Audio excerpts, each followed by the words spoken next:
Rabid nightmare, the dog that couldn't die, the whispering eyes. There are some stories that should never be told. This is one of them. What I'm about to share with you is not a tale from a book or a folklore passed down for generations. It is something older, something far more terrifying. You have been warned. If you're still here, go ahead, press that subscribe button, but only if you're truly ready to hear this. Let me begin by telling you this: don't ever look for this story again. It was a house, an old, decrepit thing, once grand, now rotting like a corpse long forgotten. No one had lived there in decades, yet there were always whispers about it, people passing by with their eyes fixed straight ahead, refusing to look toward its looming frame. The stories of that house were not just stories. It was alive, but not in the way you think. A man, like any other fool, thought he could prove the rumors wrong. He didn't believe in things like curses or evil entities. He saw only the dark, dilapidated structure, its windows covered with grime, and thought, it's just an old house.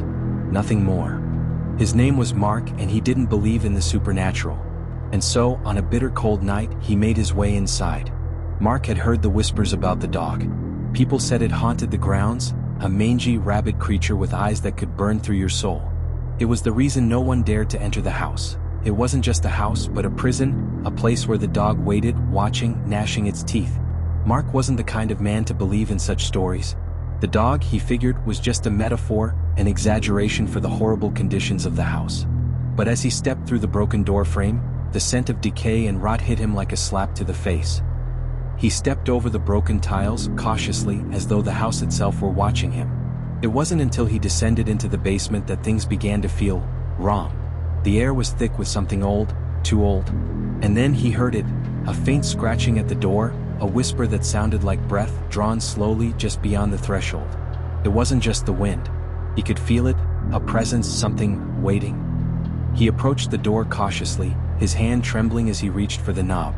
As his fingers brushed the cold, rusted metal, the scratching stopped. He froze. He listened. And then from the dark came a low growl, deep, menacing, and impossibly close. His heart raced as he backed away, but the growl followed. It seemed to echo through the very walls, growing louder, more distinct with every second. His mind screamed for him to leave, to run, but his legs wouldn't move. His gaze was fixed on the basement door, his body rooted to the spot.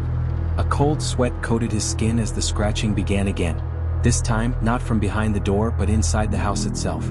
A low voice whispered, barely audible, "You shouldn't have come."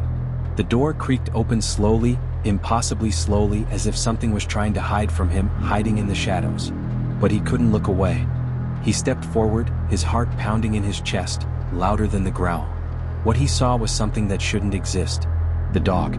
It wasn't like any dog he had ever seen before. Its body was twisted, skeletal, its fur matted and clinging to its bones like a death shroud. Its eyes, though, those eyes, they were glowing, burning with a sickly yellow light. They watched him as if they knew him, recognized him. There was no warmth in those eyes, no compassion, only an ancient, insatiable hunger. Mark tried to scream, but his voice was swallowed by the growl of the dog as it lurched forward, its body jerking unnaturally. The air became thick with the scent of death, and the floor beneath him seemed to warp, like it was no longer solid. It wasn't a dog, it was a nightmare. The dog moved towards him, its claws scraping against the wood, dragging itself closer and closer. It opened its mouth, revealing rows of sharp yellowed teeth, and the whispers grew louder. The voice, no longer a whisper, now filled his mind, a dark chant repeating over and over again. It can't die. It never dies. It waits. It always waits. Mark tried to back away, but his legs wouldn't move. The dog's eyes locked onto his, and with every step it took, Mark's breath became more shallow. The growl was deafening now, filling his ears with the sound of inevitability. The whispers reached a fever pitch, and Mark suddenly understood. The dog wasn't hunting him. It wasn't there to kill him. It was there to watch him die, slowly, painfully, over and over again. It was a curse, one that he couldn't escape. A chill crept up his spine as the creature lunged toward him, its eyes devouring his soul. He tried to move, tried to scream, but it was as though his body had been paralyzed. He was locked in place, unable to flee, and the last thing he saw before the darkness consumed him was the dog's glowing eyes, burning into his very essence. But that wasn't the end, because the dog never dies. And now that you've heard the story, it's too late for you. The dog is watching you now. Are you alone? The curse that never ends. If you are still here, I must warn you, it's already too late. The moment you heard the story, the moment you allowed the words to crawl into your mind, you made a mistake. You opened a door you can never close. Mark's death wasn't the end, nor was it a simple part of the story. It was only the beginning. The house, the nightmare, didn't die with him. It still stands waiting for the next one. And now it's after you.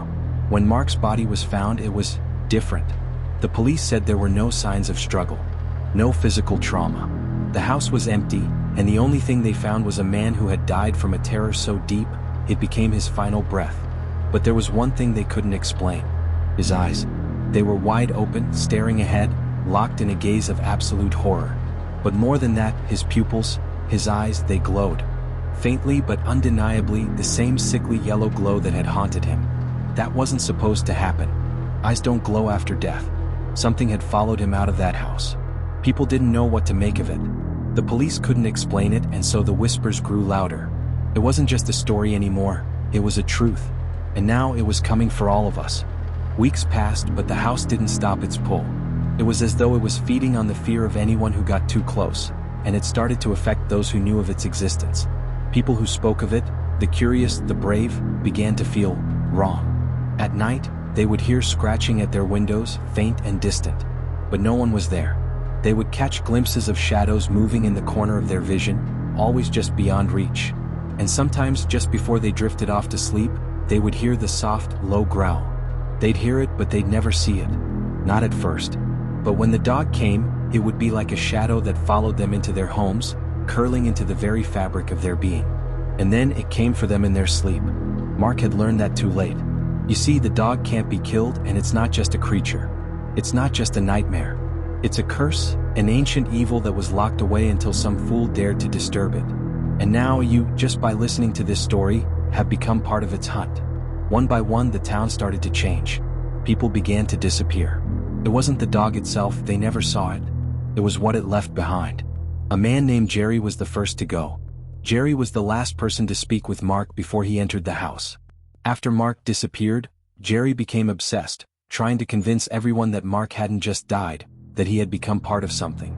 But the more Jerry spoke, the more paranoid he grew. He didn't sleep. His eyes became bloodshot as though he hadn't slept in days. And then one night he was gone. They found him the next morning, but only the remnants of him were left. His body was still there, but it was wrong. His eyes, glowing faintly yellow, were wide open, staring ahead in terror. The same terror Mark had faced. The same terror that you will face. No one can escape it. Not you. Not anyone. Once you've heard this story, the dog is already there, lurking in the shadows. Watching you. It starts small, just a whisper in the dark, a brush of air against your skin when you thought you were alone. Then it gets closer. You might feel it following you, but when you turn around, nothing. Just the empty streets. Just the quiet.